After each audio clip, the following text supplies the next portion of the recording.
하나님의 말씀이었습니다. 우리 잠시 기도하심으로 하나님의 말씀 듣도록 하겠습니다. Dear Heavenly Father, thank you so much for giving wonderful today and wonderful this opportunity to worship you, Lord. It's all about your grace. So, Lord, I just ask you to pour out your Holy Spirit upon this time, to open our heart, to receive your great message through this time, Lord. Speak, Lord, for your servant and listening. 하나님 아버지 감사합니다. 우리에게 이렇게 귀한 시간을 허락하여 주셔서 하나님 앞에 예배 드릴 수 있도록 인도하신 하나님 감사합니다. 하나님 이 시간 성령 하나님께서 주관하여 주셔서 우리의 마음의 문을 여사 하나님의 말씀을 그 귀한 말씀을 받아들일 수 있도록 하나님 역사하여 주시옵소서. 감사를 드리며 여호와여 말씀하여 주시옵소서. 주의 종들이 듣겠나이다. 말씀의 주체 되신 우리 주 예수 그리스도의 이름으로 기도 올리옵나이다. 아멘. 감사합니다. 오늘 이렇게 나오신 여러분들을 주님의 이름으로 진심으로 환영합니다. 우리 앞뒤 좌우에 있는 분들을 바라보시면서 좀 한번 우리 인사했으면 좋겠는데, 이렇게 바라보시면서 반갑습니다. 사랑합니다. 한번 이렇게 인사할까요? 좀 바라보시면서 반갑습니다. 사랑합니다. 이렇게.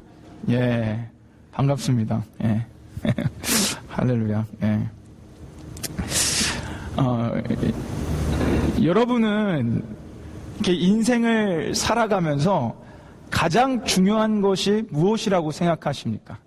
가장 중요한 것.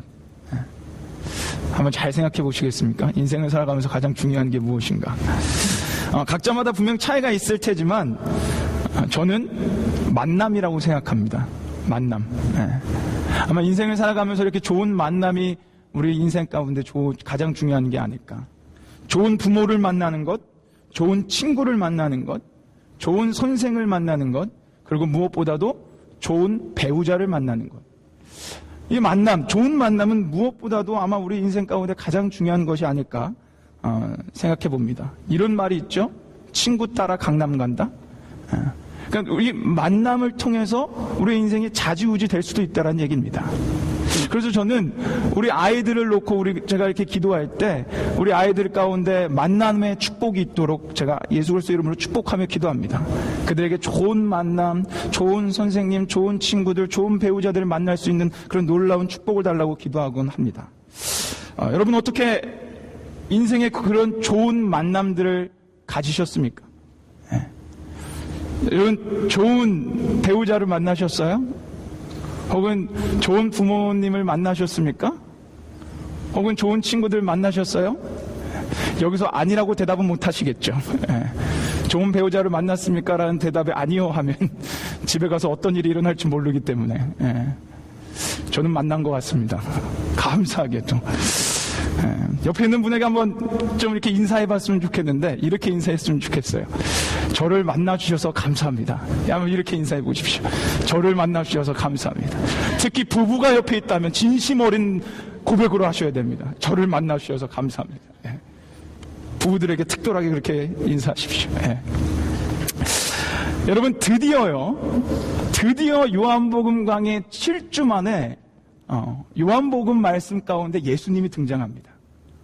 오늘 우리가 읽은 말씀에 드디어 제가 지난 6주 동안 강의할 때는 한 번도 예수님의 모습이 등장하지 않다가 오늘에서야 7주째야 돼서야 34절이 지난 이후에서야 예수님의 모습이 등장합니다. 그 첫 모습이 뭔지 아십니까? 그 장엄한 34장 그 7주를 다 지나고 나서 오늘 처음 딱 등장한 예수님의 모습이 뭔지 알아요? 그게 바로 제자들과의 만남입니다. 제가 오늘 말씀을 준비하면서 다른 그 복음서들을 다 한번 봤어요. 마태복음, 마가복음, 누가복음을 다 읽어보면서 연구를 했는데 조금의 차이는 있지만 동일하게 기록하고 주장하고 있는 게 뭐냐면 바로 그 첫 사역, 첫 예수님의 등장의 모습이 제자들과의 만남이었다라는 것입니다. 제가 분명 서두에 말씀드렸습니다. 우리 인생 가운데 가장 중요한 건 만남이라고. 그리고 당연한 얘기지만 우리 인생에서 가장 중요한 만남이 있다면 배우자의 만남, 어떤 좋은 부모의 만남도 아닌 바로 예수 그리스도와의 만남일 것입니다. 그렇다면 한번 우리 보자고요. 예수님과의 만남이 일어나면 우리에게 어떤 일이 있기 때문에 그게 가장 중요하다고 하는지. 그리고 오늘 이 제자들과의 만남을 통해서 우리가 한번 이 만남이 얼마나 놀라운 것인지를 한번 우리 말씀을 통해서 밝히 좀 알아보길 원합니다. 그래서 이 시간 아직 예수님과의 그 놀랍고 친밀한 만남을 이루지 못한 분이 계시다면 그 만남이 오늘 이곳에서 일어나기를 주님의 이름으로 축원합니다. 우리 그런 마음으로 한번 같이 말씀을 볼 텐데, 오늘 본문은요 크게 두 부분의 이제 등장인물이 나옵니다. 첫 등장인물은 세례 요한의 두 제자예요. 우리가 읽었던 것처럼. 그리고 두 번째 등장인물은 시몬이라고 하는 우리가 너무도 잘 알고 있는 베드로입니다. 자, 첫 번째 등장인물 세례 요한의 두 제자부터 한번 봅시다. 그들은요 그때 당시 최고의 영적 지도자인 세례 요한의 제자였습니다. 그에게 많은 것들을 배웠을 거예요. 그리고 우리가 지난주에 봤던 것처럼 세례 요한이 정말로 주목해서 가르쳤던 건 하나밖에 없습니다. 그게 바로 예수 그리스도예요. 이 땅에 구원자로 오실 분이 바로 예수라는 것입니다. 이 땅에 오신 메시아가 바로 예수라는 거예요. 그 가르침밖에 없었습니다. 그 가르침을 이 두 제자는 분명히 받았고, 드디어 오늘 세례 요한과 이 두 제자는 함께 예수님을 만납니다. 자, 그리고 36절을 같이 한번 읽어보겠습니다. 그 만나는 장면에 세례 요한이 뭐라고 얘기하는지 우리 한번 같이 읽어보도록 하겠습니다. 같이 읽겠습니다. 시작. 예수의 다니심을 보고 말하되 보라 하나님의 어린 양이로다. 지난주하고 좀 동일한 말씀이에요. 제자들에게 외쳤습니다. 예수님이 지나가는 걸 보고 보라 내가 그토록 이야기하던 하나님의 어린 양 예수 그리스도다. 내가 그토록 얘기하던 모든 가르침이 세례 요한에게는 있어서는 예수 그리스도였어요. 그 가르침을 들은 제자의 반응이 놀랍습니다. 그 얘기를 듣자마자 바로 예수님을 쫓아갑니다. 여기에 역사적인 예수님과의 첫 만남이 나타나요. 제자들과의 첫 만남. 그 첫 만남에 뭐라고 서로 이야기를 나누는지 38절을 한번 같이 읽어보도록 하겠습니다. 역사적인 첫 만남입니다. 같이 읽겠습니다. 시작. 예수께서 돌이켜 그 쫓는 것을 보시고 물어 가라사대 무엇을 구하느냐 가로되 랍비여 어디 계시오니까 하니 랍비는 번역하면 선생이라. 예수님을 쫓는 그들을 바라보며 예수님께서 물어보세요. 야, 너희 왜 나 왜 쫓니? 너희가 원하는 게 뭐니? 라는 질문에 두 제자의 대답이 약간 좀 엉뚱합니다. 분명히 너희들 원하는 게 뭐니? 라고 질문했는데 이 제자들이 뭐라고 얘기하냐면 랍비여 어디 계시오니까. 이 말을 쉽게 얘기하면 선생님 지금 어디에 머물고 계세요? 라는 질문입니다. 영어로 보면 Where are you staying? 이라고 나옵니다. 어디 머물고 계시냐는 거예요. 전혀 상관없는 대답처럼 보이지만 사실상 이 질문은요 이때 당시 관용적으로 쓰이던 질문입니다. 이때 당시 훌륭한 선생님을 만나면 그분과의 깊은 교제, 깊은 만남을 나누기 위해 그분이 거하는 곳에 찾아갔다고 합니다. 제자들이 직접.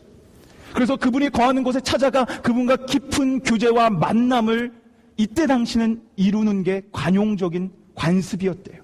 그래서 이 제자들은 예수님을 보자마자 내 스승인 세례 요한이 그렇게 입에 침이 마르도록 그렇게 얘기했던 그 예수가 누군지를 알고 싶은 거예요. 이 마음을 알았던 예수님은요 제 두 제자들에게 얘기한 겁니다. 너희가 도대체 원하는 게 뭐냐? 그랬더니 그거에 대한 대답으로 이 두 제자는 예수님 저는 당신이 누군지를 좀 알고 싶습니다 라고 얘기하는 거예요. 그게 바로 당신이 머무르는 곳이 어딥니까? 라는 얘기입니다. 그 물음과 함께 예수님이 그 물음을 허락하시고 그 다음 절에 와보라 라고 얘기하며 두 제자와 예수님은요 그때서야 깊은 만남이 일어나요. 얼마나 좋았냐면 오늘 말씀해 보면 시간도 써놨어요. 제 10시쯤 되었더라. 이게 뭐 많은 논쟁이 있지만 하여튼 여러분 10시든 6시든 4시든 그게 중요한 것이 아니라 그 만남을 기록하고 싶은 거예요. 그 만남이 너무 좋아서. 자, 그런 만남이 일어나고 나서 얼마나 좋았는지 그 제자 중 한 사람인 안드레가 자신의 형제에게 달려가 이렇게 얘기합니다. 자, 41절 말씀 우리 한번 같이 읽어보겠습니다. 같이 읽겠습니다. 시작. 그가 먼저 자기의 형제 시몬을 찾아 말하되 우리가 메시아를 만났다 하고 메시아는 번역하면 그리스도라. 여러분 여기에요 놀라운 변화가 하나 숨겨져 있습니다. 여러분 혹시 보셨습니까? 자, 여러분 한번 봐보세요. 방금 지금 이제 안드레가 자기 형제 시몬에게 찾아가서 뭐라고 얘기하냐면 우리가 메시아를 만났다. 예수님과의 깊은 만남이 있기 전에 안드레와 지금 만남이 있고 난 안드레의 모습은 확연하게 달라져요. 그게 뭔지 아십니까? 발견하셨어요? 발견하셨으면 소리쳐 외쳐주셔도 됩니다. 모르시겠습니까? 알려드릴까요? 예. 어떤 변화가 있냐면 안드레의 고백이 달라졌어요. 예수님과의 깊은 만남이 있기 전에 안드레는 아까 뭐라고 예수님을 불렀습니까? 랍비여라고 불렀어요. 랍비라는 것은요, 선생이라는 말씀입니다. 선생이라는 호칭이에요. 아까 분명히 세례요한 제자였습니다. 정말 귀에 못이 박히도록 예수님이 그리스도고 지하고 하나님의 어린 양이고 그분이 참된 빛이라는 가르침을 수도 없이 들었을 거예요. 그럼에도 불구하고 예수님을 봤지만 그의 고백은 단지 선생이요 였습니다. 예수님을 진정으로 만나기 전에 그의 고백은 예수님을 선생이여라고 불렀어요. 그런데 와라는 초청을 억셉트하고 가가지고 깊은 교제를 나눈 다음에 안드레의 고백은 완전히 변합니다. 그 고백이 뭐라고요? 메시아입니다. 형제에게 달려가 기쁨으로 얘기하는 거예요. 우리가 그토록 학수고대하던, 그토록 기대하던 메시아 그리스도 곧 구세의 주를 만났다. 고백이 완전히 달라져요. 여러분, 여기에요, 예수님과의 만남의 포인트가 있습니다. 예수님과의 만남이 일어나면, 가장 중요한 이 예수님과의 만남이 일어나면 우리가 변한다라는 거예요. 우리의 고백이 달라집니다. 우리의 삶이 달라집니다. 우리의 전입격이 달라져요. 이게 예수님과의 만남이 일어날 때 생긴다라는 거예요. 그런데 오늘 말씀은요, 단지 안드레 한 사람, 그의 고백만에 변했다라는 것에 말씀이 초점이 맞춰져 있지 않습니다. 베드로, 시몬이 나타날 때는요, 그 변화의 클라이맥스에 다다라요. 얼마나 이 베드로가 그 역사적인 만남을 통해서 변화가 되는지 우리 42절 말씀을 한번 같이 읽어보도록 하겠습니다. 같이 읽겠습니다. 시작. 데리고 예수께로 오니 예수께서 보시고 가라사대 내가 요한의 아들 시몬이니 장차 게바라 하리라 하시니라. 게바는 번역하면 베드로라. 아멘. 아이고 블레스 유. 여러분, 지금 이 만남은요, 정말로 역사적인 순간이에요. 베드로는요, 교회를 다니지 않는 사람들도 알아요. 미국 사람들 가운데 피러라는 이름이 얼마나 많은지 아십니까? 왜 그들이 다 교회 안 다녀요?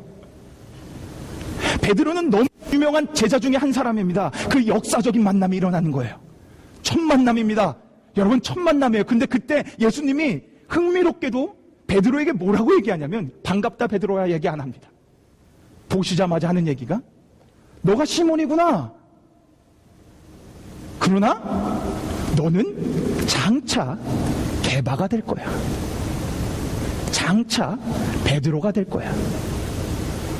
여러분, 유대인들은요, 이름을 굉장히 중요시 여겼어요. 성경만 읽어봐도 유대인들이 얼마나 이름을 중요시 여겼는지 우리는 알 수 있습니다. 이름이 단지 그 사람의 단지 쓰는 그 명함 이런 게 아니고요, 이름이 그 사람의 모든 거라고 생각했어요. 그래서 이름의 뜻대로 그들은 삶을 살아갔습니다. 그래서 이름이 그들의 모든 전인격이 담겨있다고 그들은 여겼어요. 그래서 성경에는요, 예수 그리스도의 이름을 믿으라고 하는 겁니다. 예수 그리스도의 이름을 믿으라는 건요, 단지 그분의 이름이 존귀하고 그런 것을 떠나서 이름을 믿는다라는 건 예수님의 모든 것을 믿는다라는 의미이기 때문에 그래요. 예수님이 구세주 되신 거, 주관자 되신 거, 창조주 되신 거, 그분이 이 땅의 모든 것 되신다라는 고백으로 우리는 그분의 이름을 믿는 거예요. 이만큼 유대 사람들에게는 그 이름이 너무나 중요했습니다. 그런데 이 분명한 문화를 알았음에도 불구하고 예수님이 베드로를 보자마자 그의 이름을 바꾸세요. 너 시몬이지. 그러나 앞으로 장차 게바가 될 거야. 그렇다면 여기 분명한 의도가 있지 않겠습니까? 예수님께서 그냥 그렇게 하셨겠어요? 분명한 의도가 있겠죠. 그럼 여러분, 시몬이라는 사람, 베드로라는 사람의 인생을 한번 잘 생각해 보십시오.